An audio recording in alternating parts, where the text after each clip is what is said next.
महोदय, सम्माननीय संचालक जी और यहाँ पर विराजमान सर्वश्रेष्ठ ब्रह्म जिज्ञासुओं के लिए मैं हाथ जोड़ करके राम राम सा करता हूं।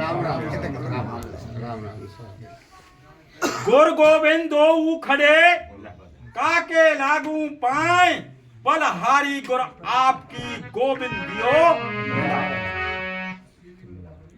गुरु विश्वास है, आपने गुरु किया और उस पर विश्वास नहीं किया तो सब कुछ बेकार है।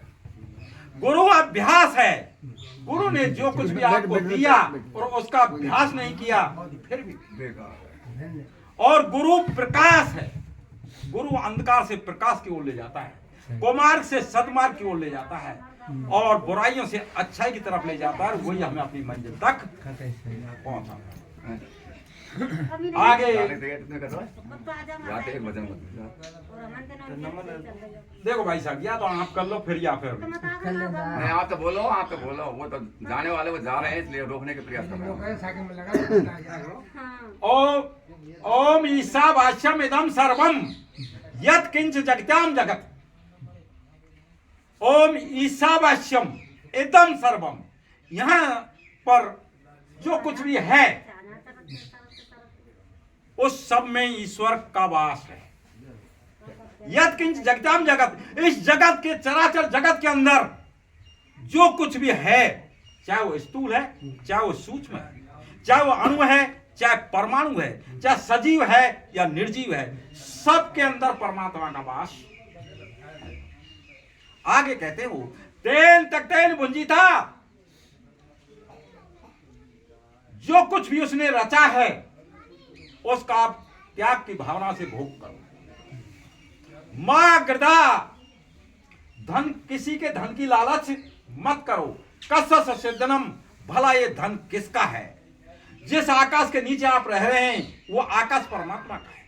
जिस जमीन पर आप निवास करते हैं वो जमीन परमात्मा की है और सबके लिए बनाया है, क्योंकि परमात्मा सबका है। आगे जिस प्राणवायु को लेकर के आप जीवित हैं वो प्राणवायु सबकी है। जिस जल को पी करके आप रहते हैं जीवित, वो जल सबका है। और वो अग्नि जो हमारे सभी कार्य संपादन करती है, वो अग्नि भी परमात्मा की है। भला आपका है क्या जिसके लिए आप इतना वो संघर्ष करते हो? आगे एक छोटा सा संवाद है, बहुत ही छोटा। आचार्य बंदी और अष्टावक्र जी के बीच का वो संवाद है। अष्टावक्र जी के पिता आचार्य काहोट को शास्त्रार्थ में बंदी ने पराजित कर दिया था और उसमें एक शर्त रखी गई थी कि जो पराजित हो जाएगा उसे जल समाधि लेनी पड़ेगी। अर्थात आचार्य अष्टावक्र जी के पिता आचार्य काहोट का जल समाधि के द्वारा देहांत हो गया और उस प्रतिशोध को लेने के लिए अष्टावक्र जी जैसे विदेहराज जनक जी के दरबार में पहुंचते हैं तो उनको देख करके सभा पूरी जोर से हंसती है और थोड़ी देर बाद में वो भी सब जोर से हंसते हैं।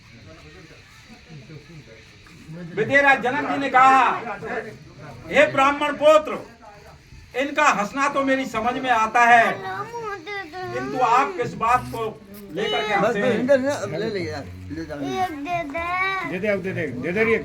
ये मेरी समझ से बाहर है।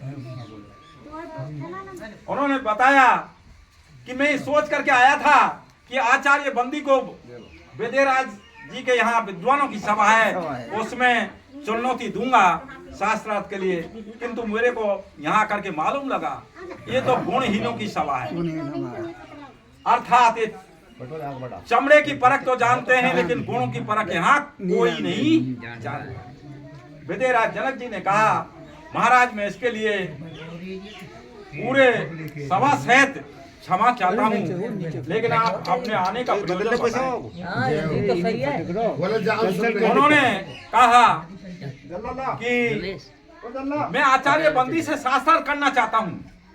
उन्होंने जवाब दिया कि आचार्य बंदी से शास्त्रार्थ के लिए आपकी उम्र इतनी नहीं है कि आप उससे शास्त्रार्थ कर सको।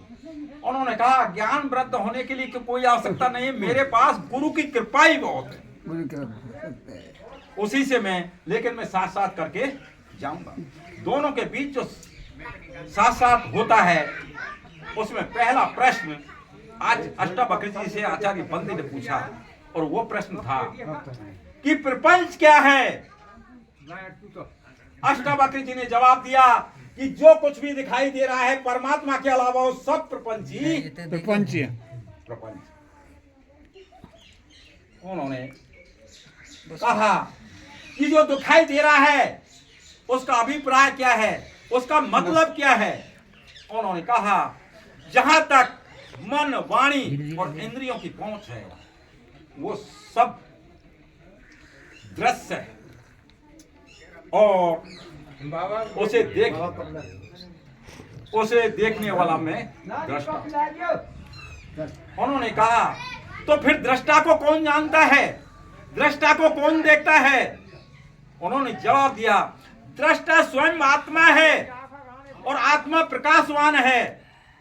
उसको देखने के लिए जैसे सूरज को देखने के लिए छोटे छोटे दीपों की आवश्यकता नहीं होती है, इसी तरह आत्मा को देखने के लिए किसी अन्य साधन की आवश्यकता नहीं है, वो स्वयं सिद्ध है। उन्होंने आगे प्रश्न फिर बढ़ाया कि फिर ये संसार कहां से और कैसे आया। उन्होंने जवाब दिया कि ये संसार सिर्फ उससे आया, वह कौन है, वह इस जगत का रचनाकार है, पालन करता है और संहारक है, जो अपनी योग माया के द्वारा इस जगत की उत्पत्ति स्थिति और लय करता है। उन्होंने कहा तो फिर वो परमात्मा इस जगत की उत्पत्ति स्थिति और लय कैसे करता है। उन्होंने कहा कि जैसे एक मकड़ी अपने जाले का निर्माण करती है, उसमें विचरण करती है और अंत में उसे निगल जाती है, इसी तरह परमात्मा इस जगत की उत्पत्ति स्थिति और लय करता है। उन्होंने आगे प्रश्न फिर बढ़ाया कि फिर जीव क्या है। उन्होंने जवाब दिया जीव स्वयं आत्मा है, किंतु अविद्या के कारण यह है संसार के भोग विलासों में फंस जाती है और जिससे सुख दुख का अनुभव करती है। उन्होंने आगे कहा तो फिर यह अविद्या क्या है। उन्होंने जवाब दिया कि अविद्या जो अनात्मा है उसको आत्मा समझना। हम अनात्मा को आत्मा समझते हैं, यह अविद्या है। जैसे ये शरीर आत्मा नहीं है, इसको चलाने वाली शक्ति ही आत्मा है, लेकिन मैं सब कुछ यही समझ लेता हूं कि मैं काला हूं, गोरा हूं, चलता हूं, फिरता हूं, सब काम मैं करता हूं, जबकि इसको चलाने वाली शक्ति ही आत्मा है। हम अनात्मा को आत्मा समझ लेते हैं और निर्विकार को विकार युक्त समझना, जो हमारे काम क्रोध मद लोभ मोह ये सब संसार के प्रपंच हैं, बेकार हैं और इन्हीं में हम खोए रहते हैं। तो ये अविद्या है। उन्होंने आगे प्रश्न फिर कहा कि संसार को ही सत्य समझना अविद्या है।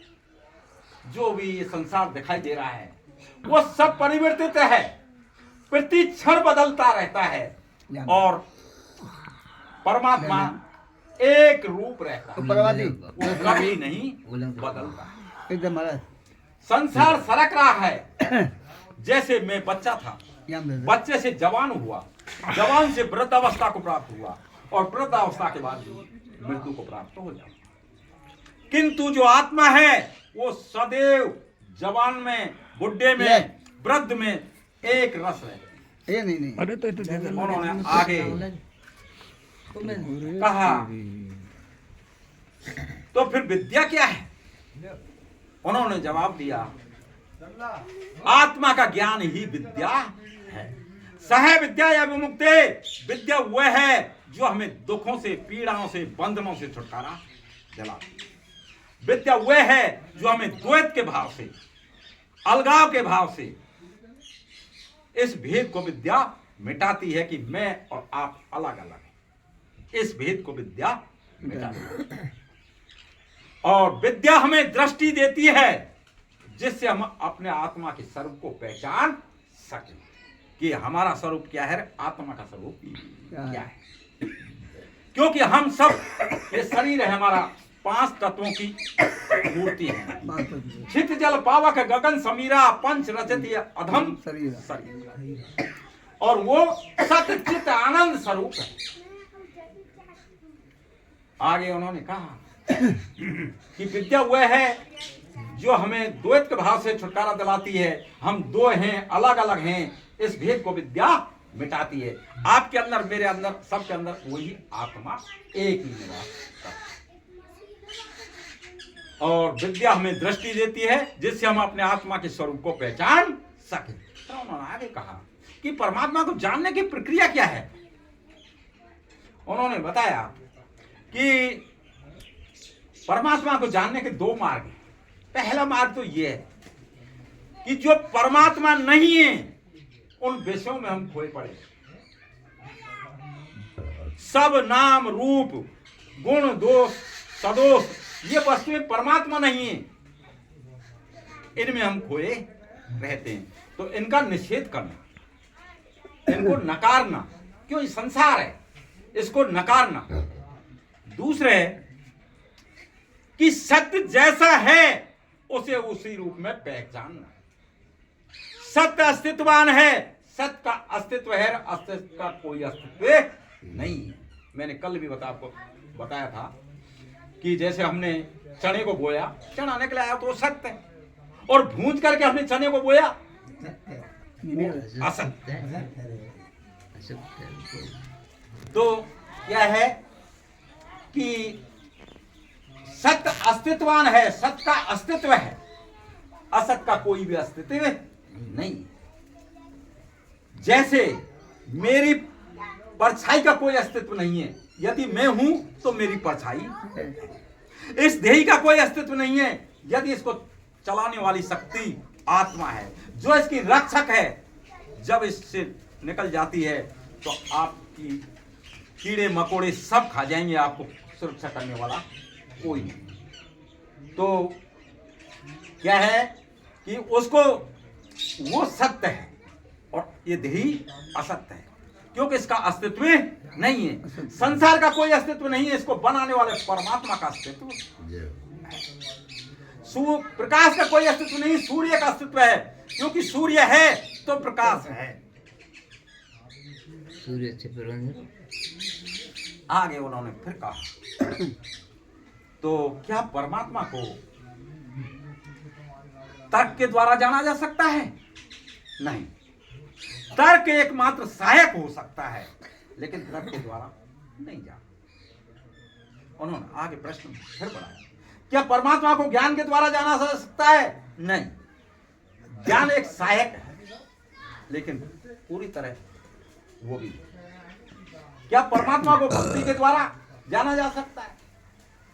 नहीं, वो भी एक सहायक ही है। इस तरह से हमारे हिंदू शास्त्रों में देखते हैं हम 3 ही मार्ग लिखे हैं। कर्मयोग, आप कर्मी के द्वारा परमात्मा से मिल सकते हैं। भक्ति योग, भक्ति के द्वारा भी आप परमात्मा मिल सकते हैं।